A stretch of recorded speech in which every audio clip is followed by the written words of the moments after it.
আসসালামু আলাইকুম ওরহমতুল্লাহি ওবরাকাতুহু। প্রিয় দর্শক, তরিকত টিভি 2 ইউটিউব চ্যানেলের পক্ষ থেকে আপনাদেরকে জানাই আন্তরিক মোবারকবাদ। আজকের আলোচনার বিষয় হলো তরিকতে সর্বশ্রেষ্ঠ দান কি। খুবই গুরুত্বপূর্ণ একটা ভিডিও। আসলে তরিকতে মানুষের কাছে ধন সম্পদ বা কারামত অলৌকিক বিষয়টি একটি বড় বস্তু নয়। বড় বিষয়টি হচ্ছে হৃদয়কে আল্লাহর দিকে ফিরিয়ে দেওয়া এবং হৃদয় দিয়ে আল্লাহকে চিনা এবং আল্লাহর নৈকট্য লাভ করা এবং আল্লাহর সন্তুষ্টি অর্জন করা। আর একটু ক্লিয়ার করে যদি বলি যে তরিকতে সর্বশ্রেষ্ঠ দান কি। তরিকতে সর্বশ্রেষ্ঠ দান বলতে দুনিয়ার কোনো পার্থিব কোনো বস্তু নয়। এটি সম্পূর্ণ একটি হৃদয়, যে হৃদয়টি আল্লাহর স্মরণে জীবন্ত থাকে, যে হৃদয়ে আল্লাহ জিকির রেখে এই হৃদয়টাকে জীবন্ত রাখে এবং যে হৃদয়টি আল্লাহর ভালোবাসায় পরিপূর্ণ থাকে। অর্থাৎ এই সর্বশ্রেষ্ঠ দান বলতে তরিকতে বোঝায় যে এই আত্মাটা একটা পবিত্র আত্মার কাছে বিক্রি দেওয়া। যেমন বায়াত মানে কি? বিক্রি হওয়া। একজন মুরিদের আত্মাটা একটা পবিত্র আত্মার কাছে, একজন নেককার আল্লাহর ওলির আত্মার কাছে বিক্রি দেওয়া, এটি সর্বশ্রেষ্ঠ দান।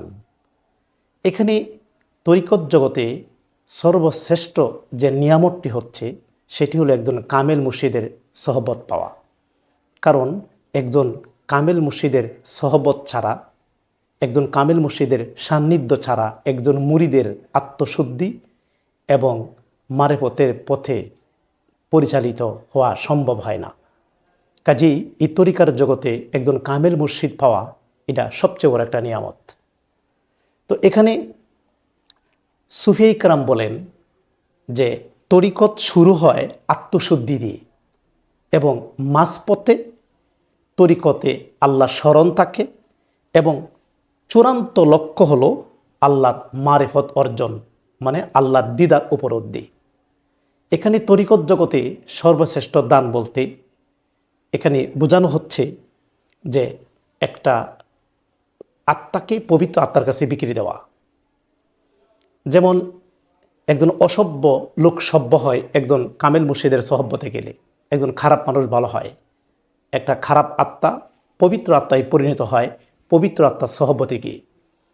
এখানে সর্বশ্রেষ্ঠ দান বলতে এখানে তাস্কিয়ান নাফস মানে অন্তর পরিশুদ্ধর কথা বলা হয়েছে, মানে আত্মাটাকে পবিত্র করা, তাস্কিয়ান নাফস করা। 2 নম্বর যে আল্লাহর স্মরণে অবিরাম জিকিরে থাকা, অর্থাৎ অবিরাম আল্লাহর স্মরণে থাকা। 3 নম্বর যে বিষয়টা সেটা হলো ইখলাস, মানে একনিষ্ঠভাবে আল্লাহকে ডাকা, যেটা ইখলাস। 4 নম্বর সেটা হলো রেজা মানে কি? আল্লাহর ফয়সালার প্রতি সন্তুষ্ট থাকা, আল্লাহ যে সময় যেটা করতেছেন সেটার প্রতি আল্লাহর প্রতি রাজি থাকা, খুশি থাকা, আল্লাহর ফয়সালার মধ্যে সন্তুষ্টি থাকা। এরপরে সর্বশেষ আল্লাহর প্রতি গভীর মহব্বত স্থাপন করা, সেটাই হলো তরিকত জগতের সর্বশ্রেষ্ঠ দান। তো প্রিয় দর্শক, এই তরিকার জগতে আধ্যাত্মিক ভিডিওগুলা আমি তরিকত টিভি 2 ইউটিউব চ্যানেলে অতীতে ছেড়ে আসছি, বর্তমানেও আমি নিয়মিত ভিডিও দিয়ে যাচ্ছি। আপনারা যারা নতুন হয়ে আছেন আপনারা তরিকত টিভি ইউটিউব চ্যানেলকে সাবস্ক্রাইব করে আমাদের পাশে থাকেন। আর অনেকে আমার সাথে সাক্ষাৎ করতে চাচ্ছেন। আমার বাংলাদেশে অনেক খানকা আছে, তো এর মধ্যে আমি ঢাকাতে বসছি মাসে 2 দিন। আপনারা এই স্ক্রিনের নাম্বারে যোগাযোগ করে ঢাকা মিরপুর শেওড়াপাড়াতে আমি বসি, আপনারা আমার সাথে সাক্ষাৎ করতে পারবেন। এই নাম্বারে যোগাযোগ করে কনফার্ম হয়ে নিন। তো আজকের ভিডিওটি যদি আপনাদের ভালো লাগে তাহলে আপনারা কমেন্টে জানান, এমন ভিডিও আমরা নিয়মিত দিতে থাকবো। আজকে এই পর্যন্তই, আপনার কাছ থেকে বিদায় করছি। ওয়াকির দাওয়ানা আনিল হামদুলিল্লাহ রাব্বিল আলামিন। আসসালামু আলাইকুম।